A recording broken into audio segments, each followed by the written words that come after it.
Hello everyone, I am Anil Tiwari. On behalf of nextias, I welcome you to this wonderful discussion of Daily News Decoded. We come up here every day to discuss today's newspapers and important news. Today we have picked up two important articles in the Decoded section. The first article relates to the 10 years of Beti Bachao, Beti Padhao Yojana and how it has impacted the life of women in India. The second article we have picked up is related to critical mineral and their importance and how they are very critical, so-called critical minerals.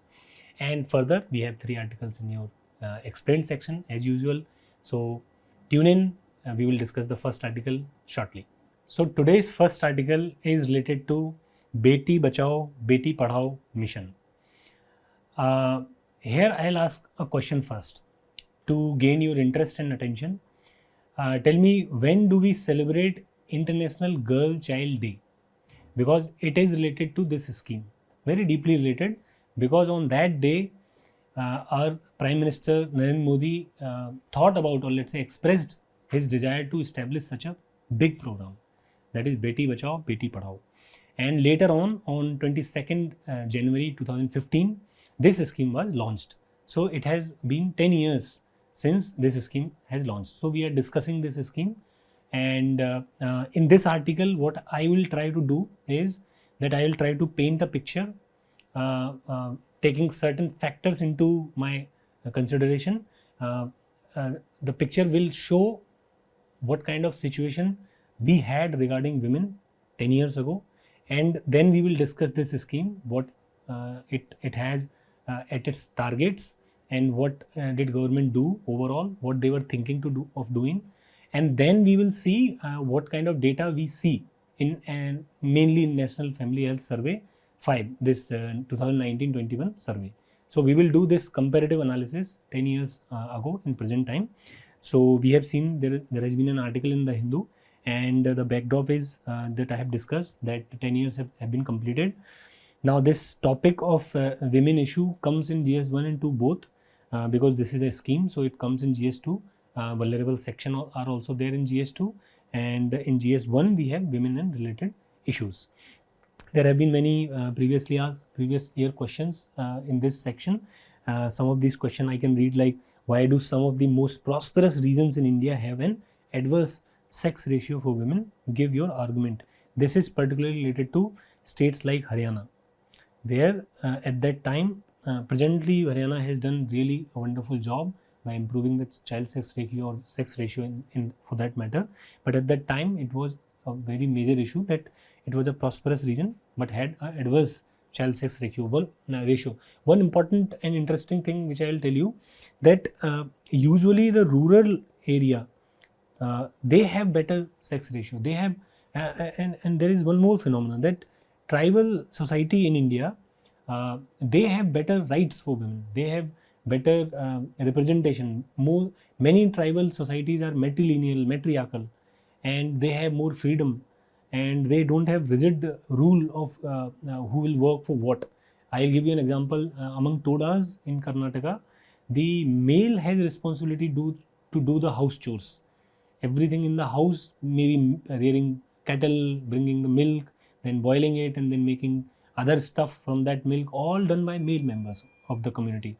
So it is very interesting that in rural area, which we would think that it is a backward area, and the tribal society of India, we will think that okay, the condition of women will be bad, but it is not so. Similarly, the rich and poor. So among the rich, it is more prevalent that the female feticide, it was more prevalent in the rich because they had access to it.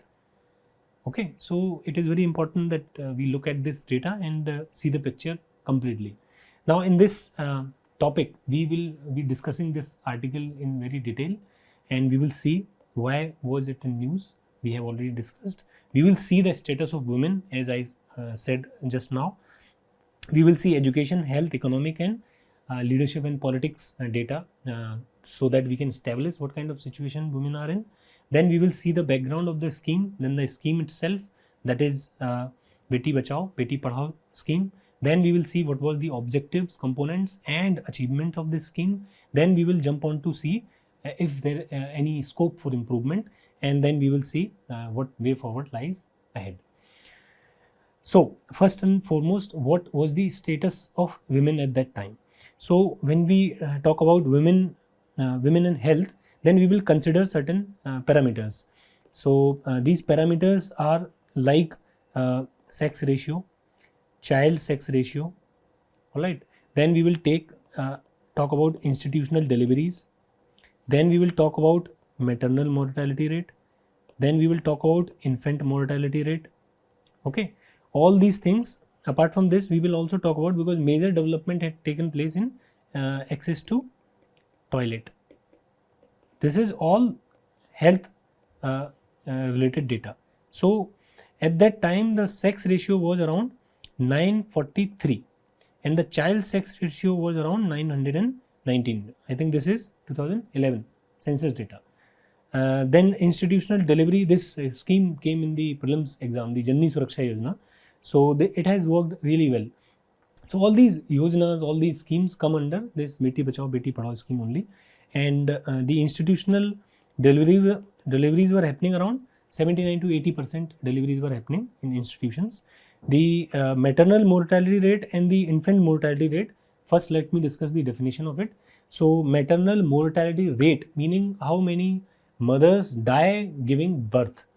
So it is counted in a lakh, or let's say 100,000 live births, the death happening. So deaths per 100,000 live births. Okay, so it was around 167 in 2011 and around 130 2014. So 2015 the scheme started, so it was around 130ish 2014. Then infant mortality rate, it is a measure to check how many live births they die, the infants die. So this will be around 1000. This will be per 1000 live births. Remember, this is per 1000 live births. This is 1 lakh live births. All right. So this was around 44. So around 44 infants were dying per 1000 and 167 mothers were dying per 1 lakh live births. Access to toilet was very meager. It was around 50%. 47% household had access to toilet. This is health. If we jump into women in education, then we will consider literacy rate, which was around 64%, and then we will jump into gross enrollment ratio. This was around 19.4%. What is GER? This is basically a measure of GER is a measure of taking admission in graduation, basically. So how many women coming out of school were going to college? It was 19.4%. Remember it. All right. Then we will see the dropout rate out of school. So dropout rate was around 52%. A large portion of women were dropping out of school. Then we will see the economic aspect. In economy, we will see the female labor force participation. So female labor force participation was around 25% at that time in 2011 time. Okay, around that time. And then we will also look at entrepreneurship. So around 14% of 14 to 15% of businesses were owned by women. So all this data and facts will show you what kind of situation we were in. All right. So then women in politics, let us discuss this. So we will take MPs, number of MPs in parliament, and these number of MPs in parliament were around 50, I think 59%, 59 of them out of total MPs in parliament. So overall data fact is there. You can now frame some statements when you are writing your answer. You can say the health situation was not that good, and then you can quote the data, infant mortality, MMR. You can quote all these data, and then you can build up a good argument and a background to this scheme. Then let's jump to this scheme first. So Beti Bachao Beti Padhao was launched on January 22nd, and this was basically let's say directed towards making a comprehensive effort. So comprehensive effort, meaning that we want to not tackle particular issue regarding women. We want to take their whole life from, let's say, conception till their death maybe, and then we want to improve overall situation.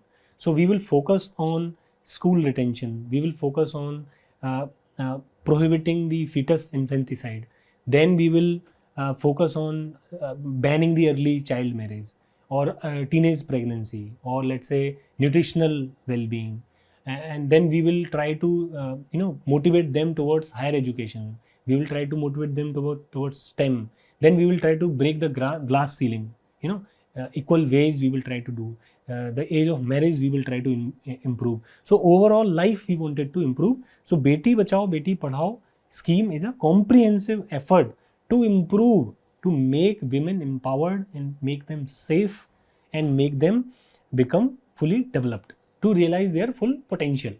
That was the idea behind this scheme.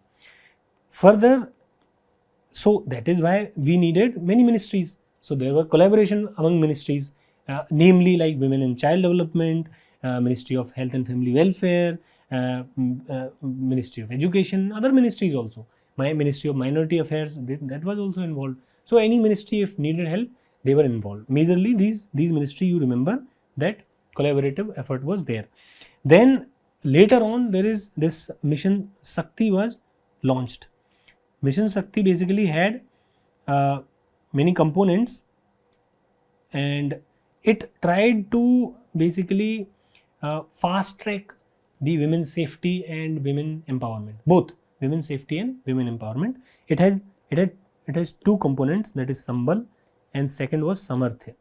So in Hindi, Samarthya and Sambal literally means, Samarth means empowerment, Sambal means powerful, Sambal means with force, Sambal, and Samarthya means you have some resources, you are empowered, Arthya, Samarthya. Okay, so this is Sambal and Samarth. This Sambal scheme is basically 100% centrally sponsored scheme. The whole fund comes from central government. So safety is ensured by the 100% fund under this initiative, and it is a centrally sponsored scheme, and the one component, that is Sambal component, comes under 100% funding, Mission Shakti ke. Fine. So this was basics, and then this scheme had some idea behind it. The ideas were as such that we wanted to prevent gender biased sex selection elimination, we wanted to ensure survival and protection of the girl child, we wanted to ensure education and participation of the girl child, then we wanted to increase girls participation in the field of sports.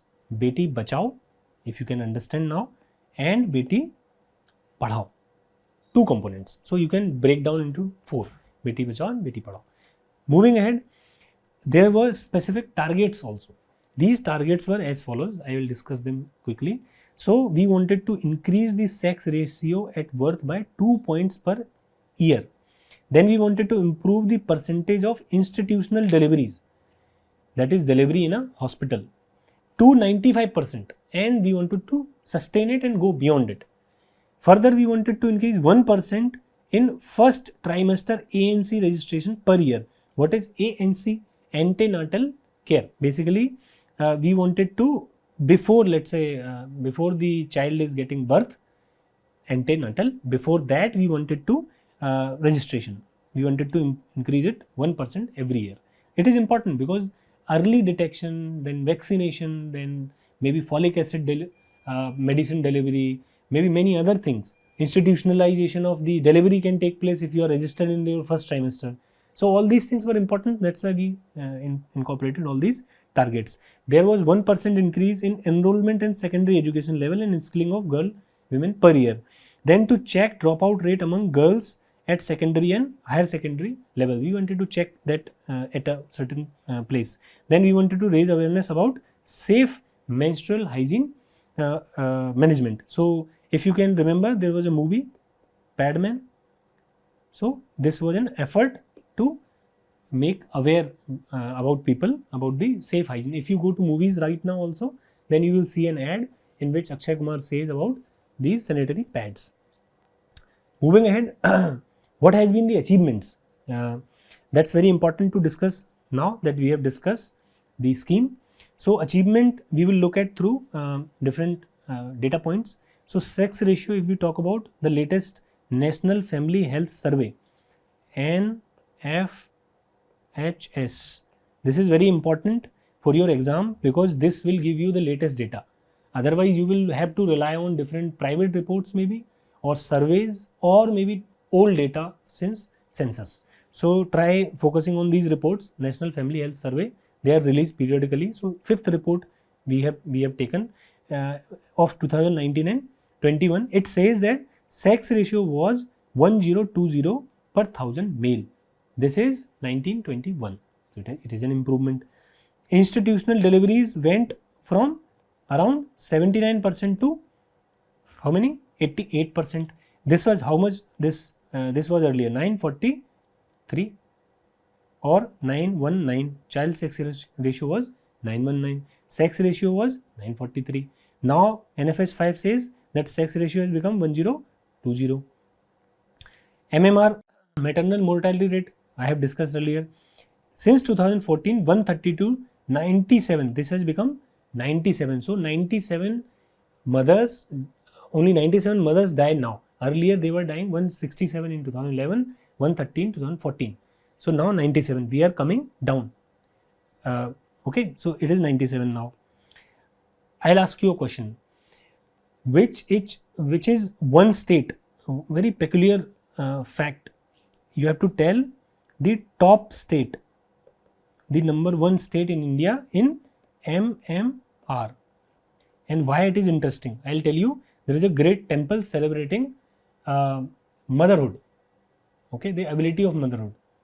All right. So try finding this state. All right. Comment in the comment section.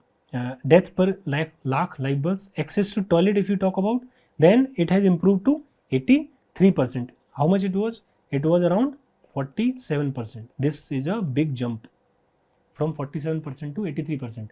What scheme might have helped? You guessed it right, Swachh Bharat Mission.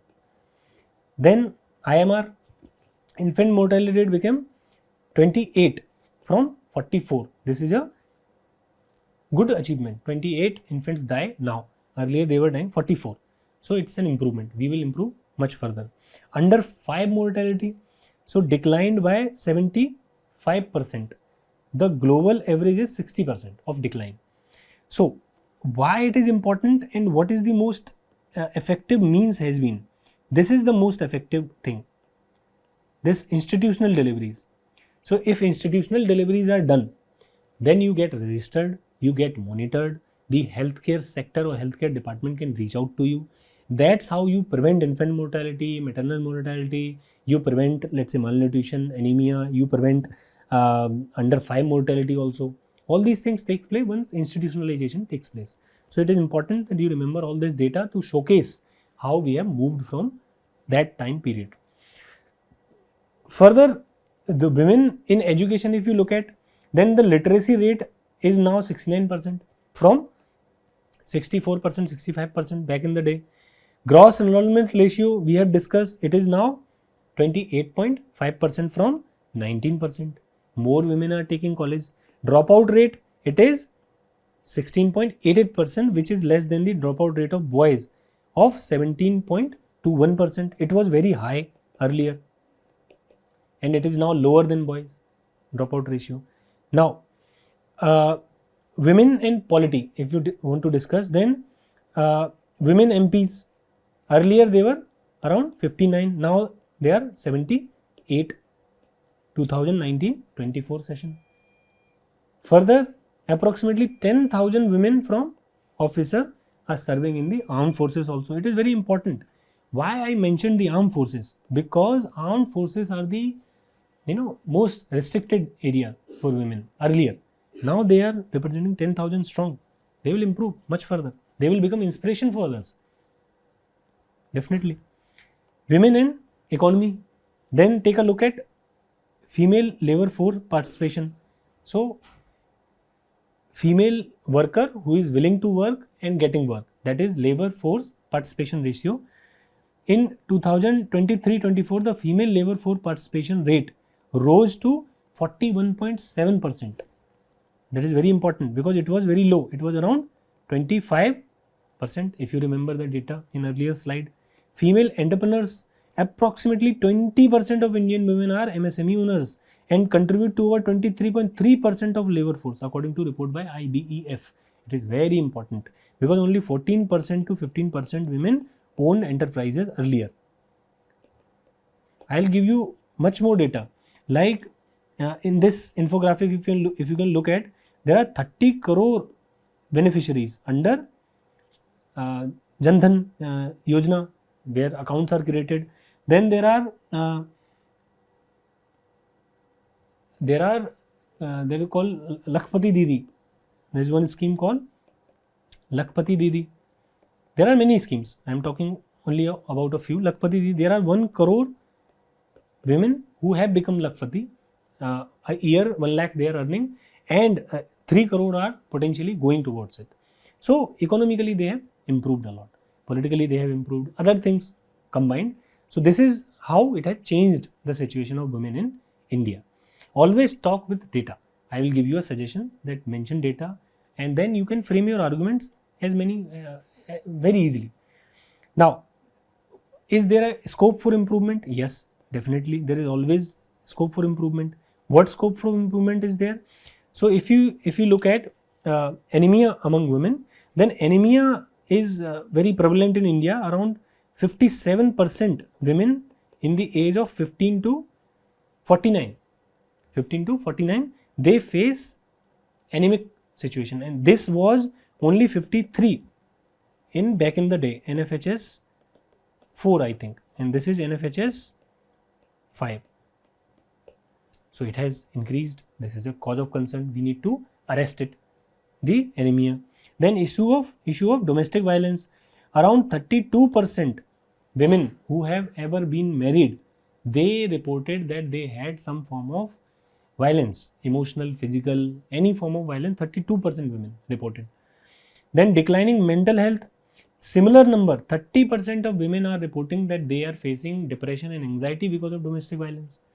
Further, reproductive tract infection. This is very prevalent in India. A large chunk of women are facing this reproductive infection, around 40%. Then issue of teenage pregnancy. Around 9% of girls between age 15 to 19 are becoming pregnant.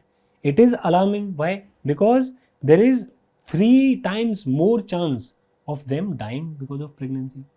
So I have given you 5 space where we can still improve. There are many other space where we can still improve. If you see that we need to tone down a little bit of attitude towards women, we need to improve our society. We need to get back to the original idea of the respecting women as goddess. In our culture, there is a lot of respect for women. We had intellectuals during Vedic period time. We had rulers. We have many important women in politics. We had Prime Minister Indira Gandhi. We had many great leaders, Sushma Swaraj. We had Sheila Dikshit in Delhi. We had so many Jayalalitha in Tamil Nadu Chief Minister. So many great women leaders.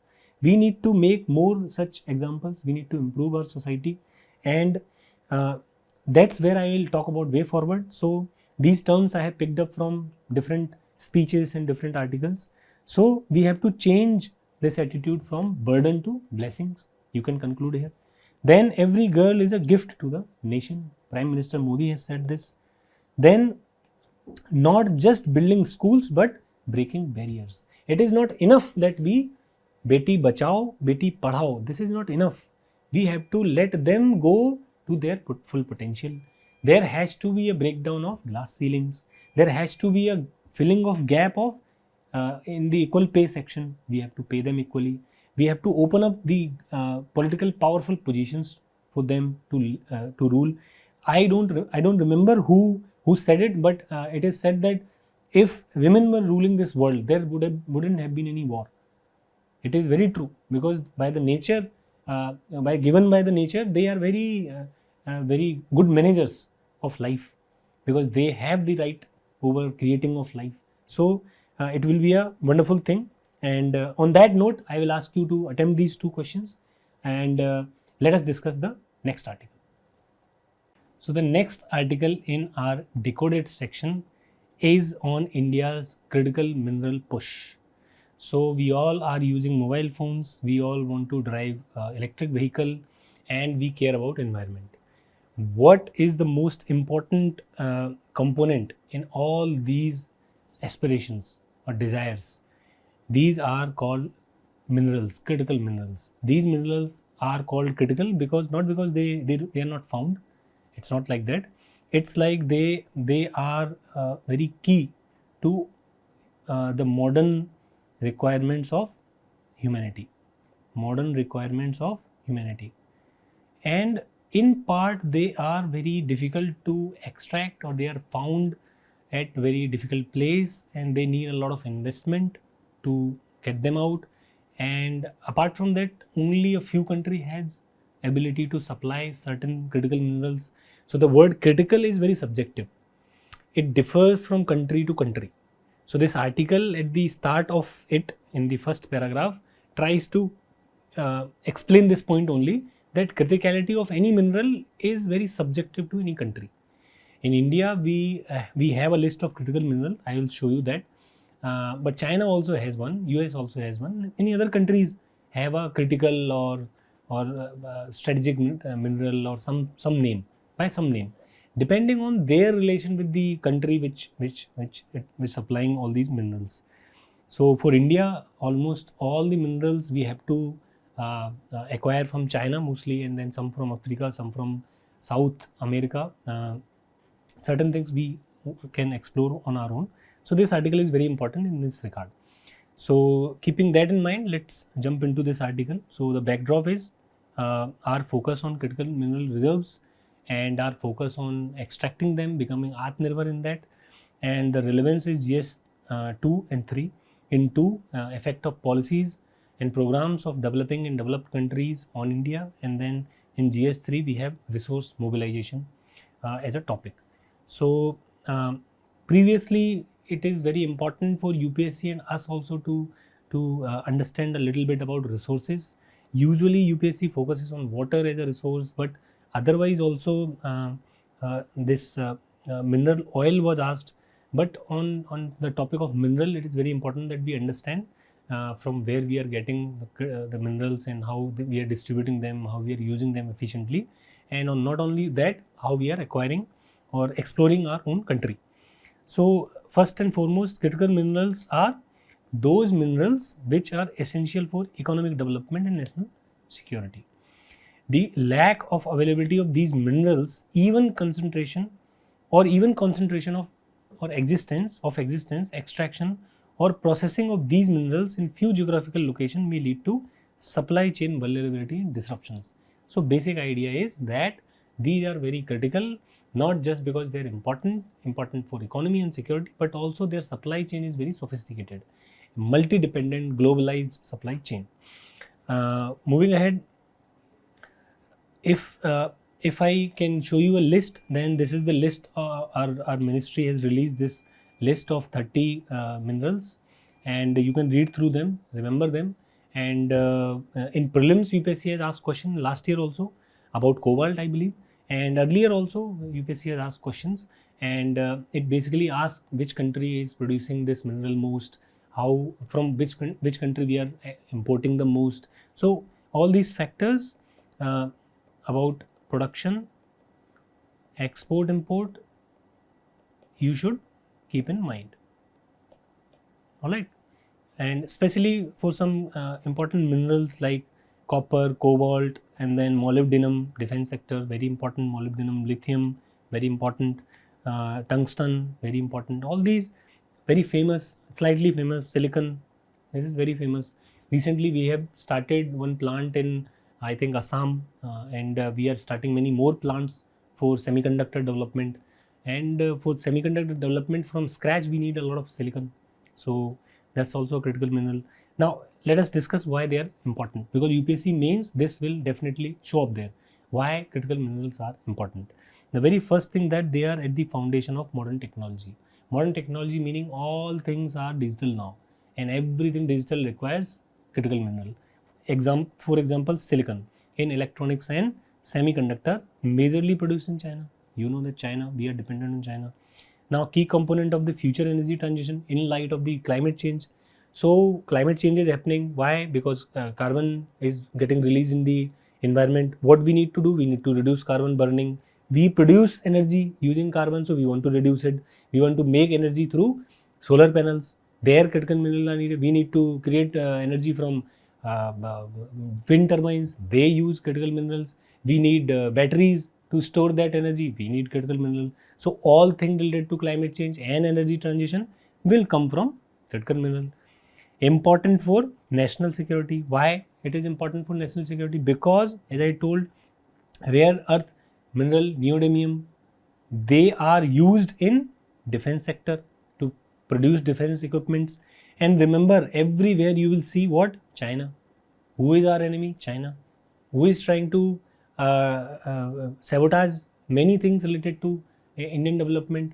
That is China. So China is in control of these all critical minerals. So we will discuss how China is important. China is important in this regard, and we have to have a better relation to secure these minerals. Now, in economic development, why? Because infrastructure development is dependent on critical minerals. For example, you need to lay down electricity lines. You need to lay down some other, let's say, house inside your house. The wiring takes place. Copper is required. So, copper is major producer, Chile, Peru, and China. Then we need for technological innovation, for example, gallium in telecom sector, that is also produced from China. So these are only 5 reasons for their importance, but you can think of many other things.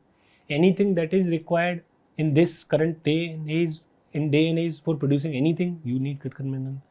Moving ahead, now we are import dependent, not export dependent. Basically, we are import dependent. Why we are import dependent? You will ask. Why we are import dependent? There is a reason for it. We are import dependent because we had a late start, first of all, and secondly, it requires a lot of funds, technology, human resource, and environmental danger in order to get to know that we have critical mineral, then get to explore it, then get it in a good quantity and use it to recover the cost. So it is like you need a very sophisticated tool, but that tool is coming from a long distance country. So you will need an economic reason to get that tool. Critical minerals are just like that. Our economy was not sophisticated enough, or we did not jump on the wagon of manufacturing. We jumped on the wagon of service sectors. So manufacturing sector requires a lot of critical minerals. All the machine, all semiconductor, this is produced in China. They developed, apart from having naturally these resources, they developed their extraction methods, they invested in it and they got it. We did not have that head start. So this article starts to explain from there only that on January 2, China has basically Ministry of Commerce, MOFCOM, China's Ministry of Commerce, expanded export control list by including 28 entities from the US, effectively restricting them to swath of classified dual use export products. So here USA is banning TikTok, but China is banning critical minerals. You can see where the civilization is going. So TikTok के बदले critical mineral, ये हुआ जनवरी 2 को. At the core of this restriction lies the critical mineral, and the article further says that Beijing's primary target that are deemed to be critical by Western nation and their allies, especially in the essential semiconductor battery. And so that, as I was discussing, critical minerals are subjective. So China is banning, very strategically banning all those chemicals which are considered critical by who? Critical by Western countries. So it is not banning randomly, it is banning only material which are important for Western countries. Further, it says that it keeps in mind that it keeps in mind domestic need, it keeps in mind supply chain, as in that if any critical mineral banned by China is produced using other raw material that is imported in China, so they will not ban that material. So they are strategically banning material which will not harm them but will harm the Western countries. Now this should be very alarming to India, the article says. This should be very alarming to India. Why? Because we are completely dependent on imports for our critical mineral requirements. Now, are we doing anything about it? No. Why? Because critical minerals are very very much dependent on imports. Further, exploration of geological challenges are there. So we need to basically invest a lot in technology, do a lot of research. Further, technological constraints are there. We don't have that technology. We need to import it or get. For example, we have collaborated with Japan recently. Such collaboration have to increase. Then environmental and social issue. You remember wherever exploration recently in Assam, there was an approval for exploration of oil and gas. There was a huge approval. So there is a issue of social issue and environmental issues, regulatory and policy challenges. We have very restricted and very controlled industry in mining and mineral, and it requires a lot of political backing for your company to get that license. We will see that most of the license issued in the relaxed policy are issued to the government agencies, not the private agencies. And even the private agencies are not demanding the license. They are saying that we never know, we will invest 20 billion and next day the government will come, okay, we are acquiring your entity. So that is a challenge. Now geopolitical risk, because these critical mineral and the technology needed are dependent on geopolitical risks. For example, let's say Canada, if they share any technology with us and tomorrow they as they are doing right now, if the relations sours, then what will happen? So geopolitical risk is there. Then financial and investment issue, as I discussed. Then recycling and circular economy challenges. We don't recycle well. So critical mineral are not that we will acquire from the earth. We have to develop this whole circular economy because they are very rare, very less. We cannot just use them and throw them. We need to keep on recycling so that we have a good quantity of reserve. So that challenge is there. This article further says that we are not doing the right things, because it mentions that in 2023 we discovered a lot of lithium reserves in Kashmir, Raisi district, but nothing has happened on that. Nothing. That reserve is lying vacant. We have not invested in it. Moving ahead, government's efforts. This article talks about a lot of government efforts. I have listed many more. So this article is saying that first of all, we have discovered that deposit. Later on, we did not do anything about it. Further, this article says that 24 out of 49 such mineral blocks available for auction in recent years have been auctioned. Only 24 out of 49, around 50%. Meaning we have blocks that can be auctioned for extraction, but only 50% have been auctioned because there have been no contenders.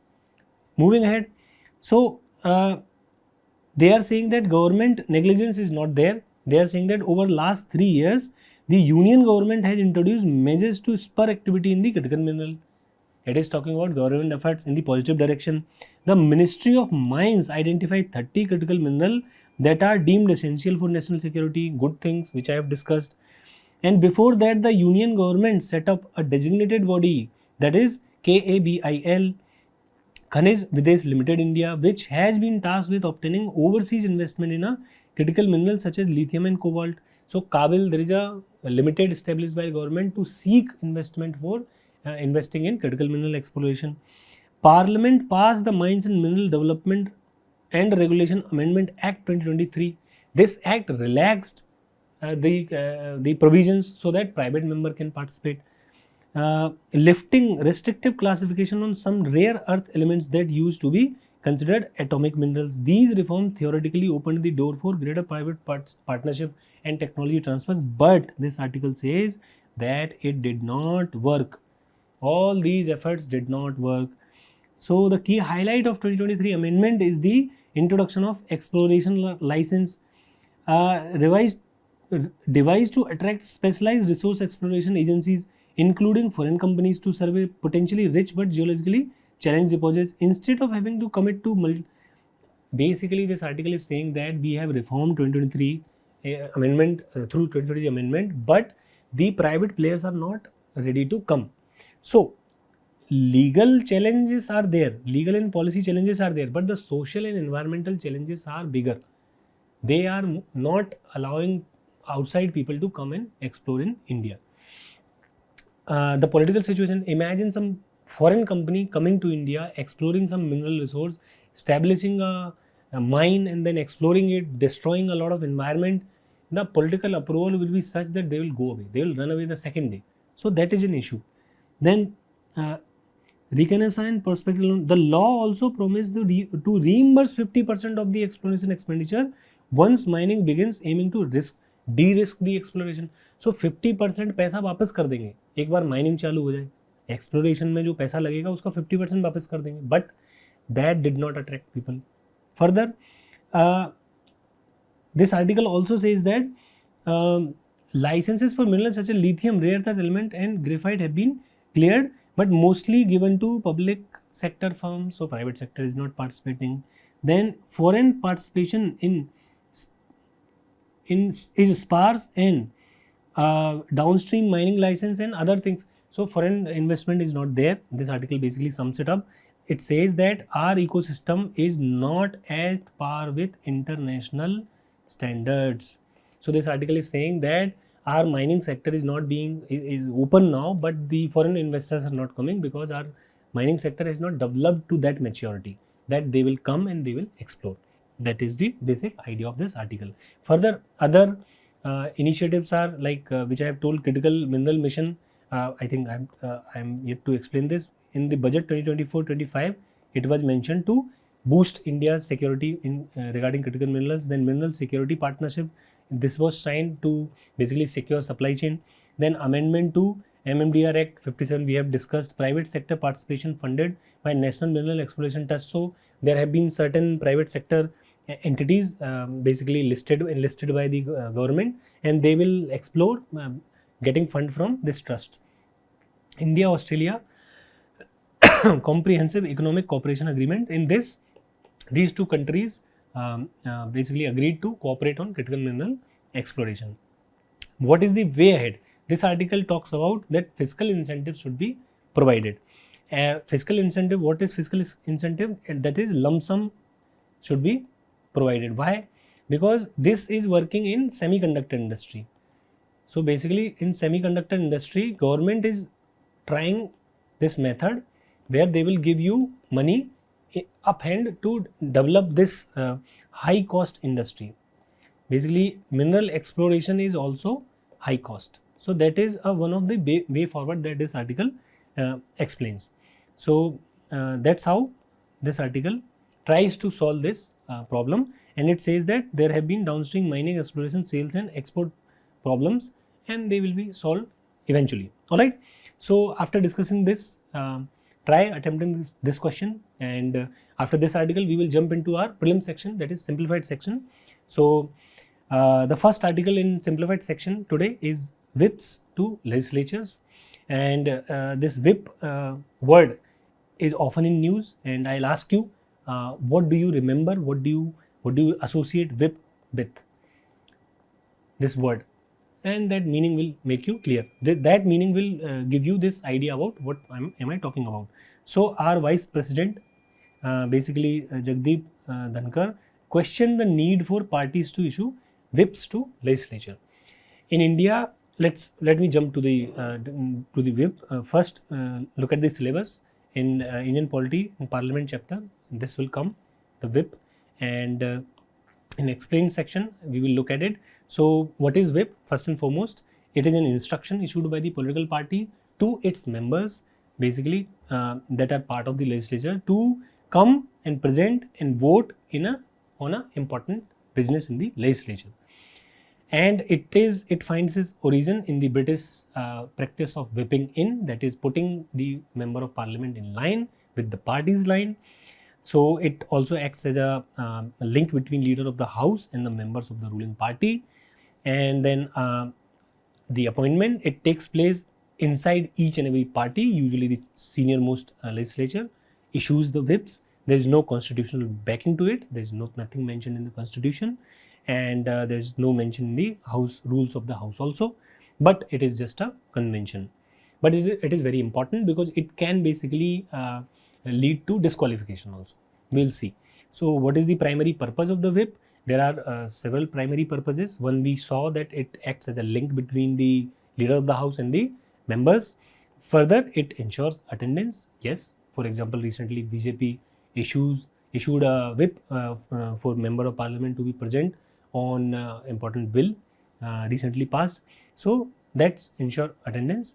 Then strengthens decision making, because all the members of the parliament have to be present and take the same stance, and they cannot go to otherwise, but else decision won't be taken.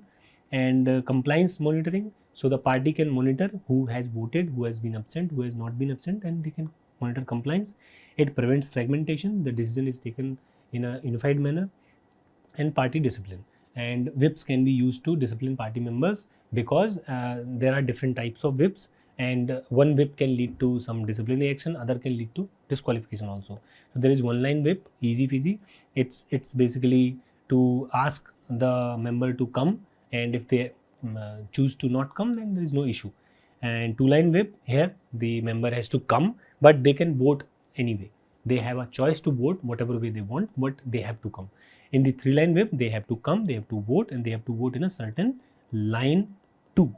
Here vice chairman says that this is basically servility. He uses the word servility, meaning that MPs are individuals. They are representing their representatives, but the party line in the party is so important that three line whip makes them say things which they don't believe in also. So vice chairman, or let's say vice president, says that this should move away, and he wants everyone to look in US's practice. So in US, what happens? Whip is used to basically gain the sense from the people. So for example, if in India this US method was there, what BJP or Congress or other party will do, they will issue a whip and they will know who will vote to whom, what they will do and what they will not do. So just get a sense.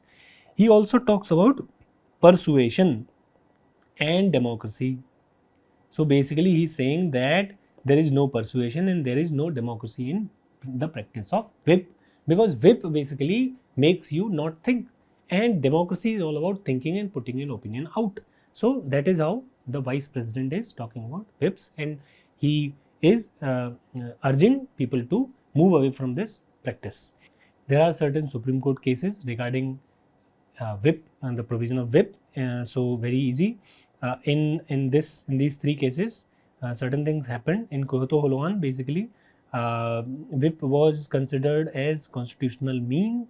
It was held constitutional, and the way they have been issued should not violate the principles of constitution. All right. In Rajan Singh case, the Supreme Court basically held that it cannot be issued for private members. And in the last Jagjit Singh case, basically they said that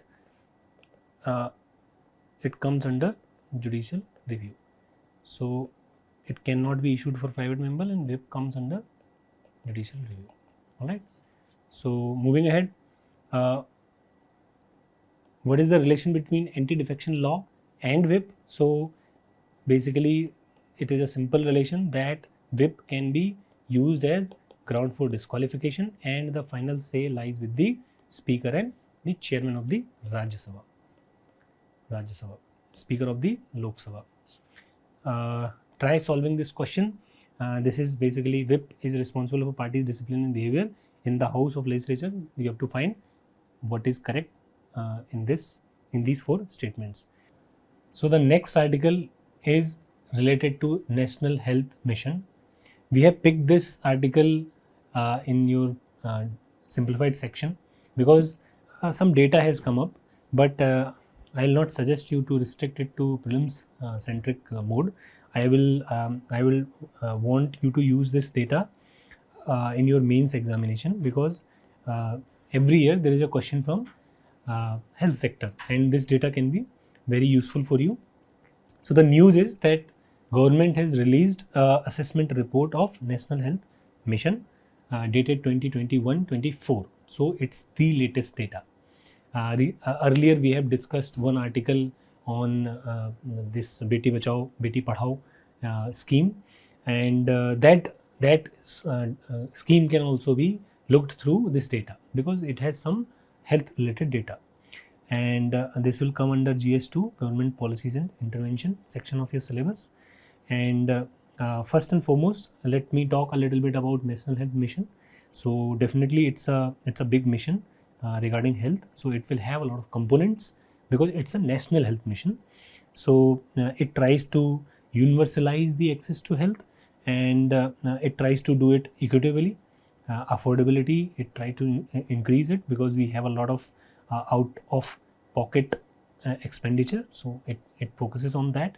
And then quality healthcare service is also a significant factor in its working.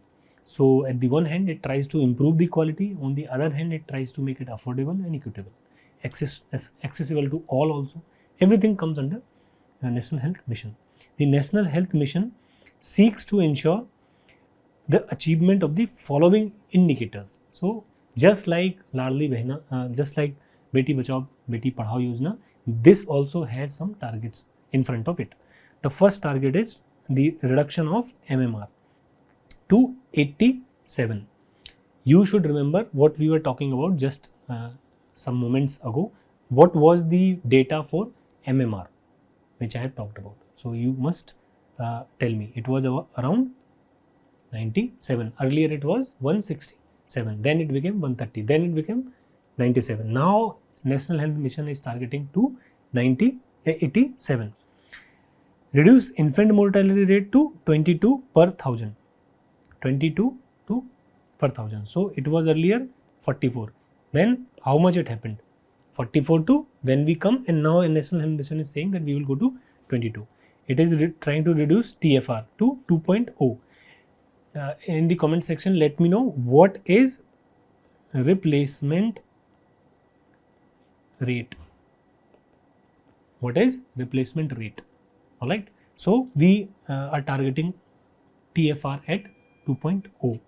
Achieve the operationalization of 1.5 lakh Ayushman Arogya Mandir. All these Arogya Kendras we want to operationalize. So this is the target for National Health Mission. What are the components of National Health Missions? So it has submissions. Submissions like National Rural Health Mission. This is concentrated on rural area. So providing healthcare services to rural communities with priority regions like Jammu and Himachal and other northeastern states also. National Urban Health Mission. This is centered on urban areas.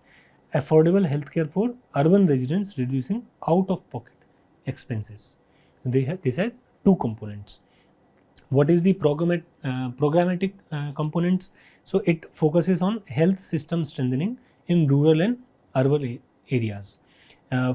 Certain examples for National Health Mission's effort towards this direction is mobile medical units and teleconsultation services, free drug and free diagnostic services initiative. All this is done under National Health Mission. Alright. Further, it is also trying to focus on reproductive, maternal, neonatal, child and adolescent health. The whole complex of the childbirth. This is reproductive, maternal, neonatal, child and adolescent health. Just like Janani Shishu Suraksha Karyakram, Janani Rashtriya Bal Swasth Karyakram are the components. Then communicable and non-communicable disease. PM National Dialysis Program and National Sickle Cell Anemia Elimination Mission. So remember, it has programmatic components, like different section of the health, or let's say age group is directed. So the neonatal is directed, reproductive health is directed, adolescents are directed, then infrastructure is directed, or let's say focused upon, then communicable and non-communicable disease are focused upon very differently. So there are different schemes. There are a list of schemes. If you go on Google, then you will find a lot of schemes are there. Particular area, there is a scheme. Particular area, there is a scheme. That's National Health Mission for you. Moving ahead, now come to the news. There has been a report submitted by the government. What this report says? So this report says that we have seen an improvement in the public health. Importantly, it talks about that healthcare workers in financial year 2021-22 were around 2.69 lakh extra healthcare workers, and in financial year 2023-24 they became 5.23 lakhs. That's very encouraging that we have a better human resource availability in healthcare sector. Better human resource availability. Further, it talks about infant mortality rate. It says that 39 per 1000 live births in 2014 to 28 in 2020. We also discussed about infant mortality rate. Remember that data. This was this 28. How much it is targeting? It is targeting around, if you can see here, it is targeting around 22. But this is saying 39 per 1000 live birth in 2014 and 28 in 2020. Now further we will go to 20. Remember, total fertility rate decreased from 2.3 in 2015 to 2.0 in 2020. Alright. Reduction in the incidence of tuberculosis. This is very important. Lowering of sickle cell anemia and integrated response to public health emergency. This has been done in a better manner. This is important because COVID was there. So National Health Mission has been basically put on a pedestal, put on a bright light that it helped us out. And I would ask you, what is sickle cell anemia and what is TB? TB is caused by a virus or bacteria. Answer. And sickle cell anemia, this is a genetic disorder, or this happens because of virus, this happens because of, let's say, bacteria. Why it happens, and who are vulnerable towards this sickle cell anemia, and how it is an advantageous disease also. So I'll tell you a little bit about it. Sickle cell anemia basically survived because of malaria. So it gives a better protection against malaria, although it is itself a disorder, but it gives better protection towards malaria. So evolutionarily it got selected and it is there among present population, although it shouldn't have survived. This is an evolutionary fact. Okay, moving ahead, there is a question on this article, National Health Mission. You can try and attempt this question and submit your answers in the comment section. Let me jump to the next article of today. So earlier UPSC has asked question on import and export of different agriculture products. This time there has been an article on rice production and the export data in India. UPSC has also asked the question on particular crop and its conditions to grow. So we have come up with this content that we will provide you a data on cultivation, the import and export. We will provide you some information regarding how it is grown. So India's rice exports hold steady. It is the backdrop of this article. Steady meaning that they have not reduced. They have not been reduced. Why it is important that they are talking about that it should have been reduced? Because India has put a lot of restrictions on the export of rice. India has put in a lot of restriction on the export of rice. So if you put restriction on export of rice, rice export should decline, but it has not declined because we have seen a purchase on premium. What does this mean? It means that people are buying costly Indian rice. That has filled the gap. Also, the basmati rice export has increased and offsetted the non-basmati rice decrease. So non-basmati rice is exported by India. Basmati rice is also exported by India. Basmati rice goes to the rich nations. Non-basmati rice goes to the poor nations. Poor nations are suffering. They have not bought the non-basmati rice, but the rich nations have kept on buying basmati rice. That's how it has become steady. This can be asked. This comes under GS 1 and 3 in geography and economy. So if you look at rice cultivation, then The temperature required is 22 to 32 degree with high humidity. India is very conducive to it, especially southern and that's eastern India. Rainfall, it requires around 150 to 300 centimeter. India is also a top tropical country. Monsoonal rainfall is there. Deep clayey and loamy soil, this is also available in India in abundance. So and so much that India has the largest area of land under rice cultivation. Telangana produces the most amount of rice, followed by UP and West Bengal. This is latest 2023-24 data. This is a map of 10 most producing states. You can look at it. Further, if you talk about India is largest producer after China. Remember, this is very important. India is not the largest producer, but India is the largest exporter. So we are not the largest producer, but we are largest exporter. This has been a question in UPSC. Assam, West Bengal and Odisha, this is eastern India, 3 crops of paddy are grown in a year. They are named as Os, Aman and Boro. Remember this fact, Os, Aman and Boro. It is a Kharif crop. Moving ahead, regarding rice trade on which this article has come up. So this article says the country's rice export in 2024 stood at 17.8 million metric tons, marginally down from 17.86 million tons. So there is a slight decline. So if they ask recent 5 years, past 5 years, rice export has increased constantly? No. It has decreased constantly? No. Alright, it has decreased slightly. In 1 year, it might have increased in other years. So marginally down, slipped a year earlier, the official said. Basmati rice exports in 24 surged 16.3%. Basmati rice has surged 16%.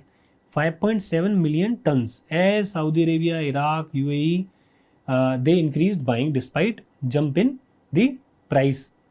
Then non-basmati rice export eased 6.9% to 12 million tons as record prices forced Bangladesh, Cameroon, Djibouti, Gambia to reduce purchase.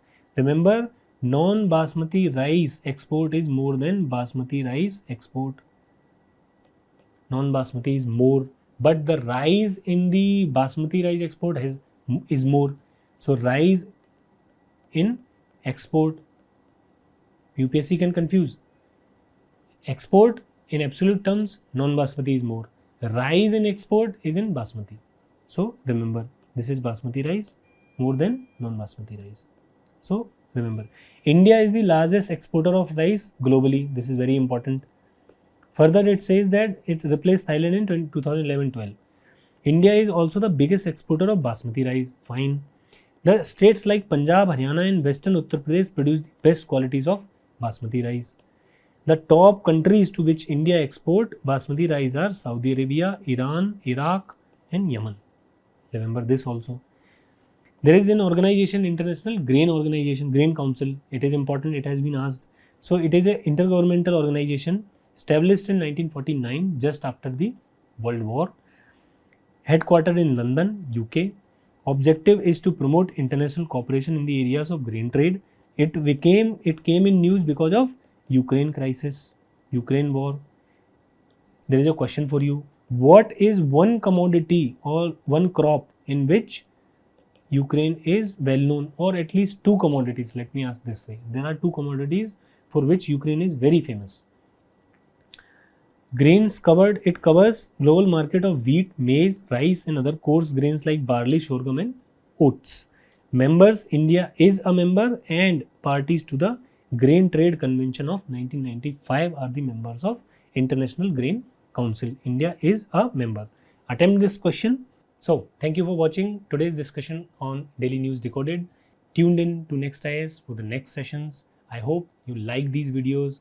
Please share with your friends and like, subscribe on the YouTube channel. Thank you.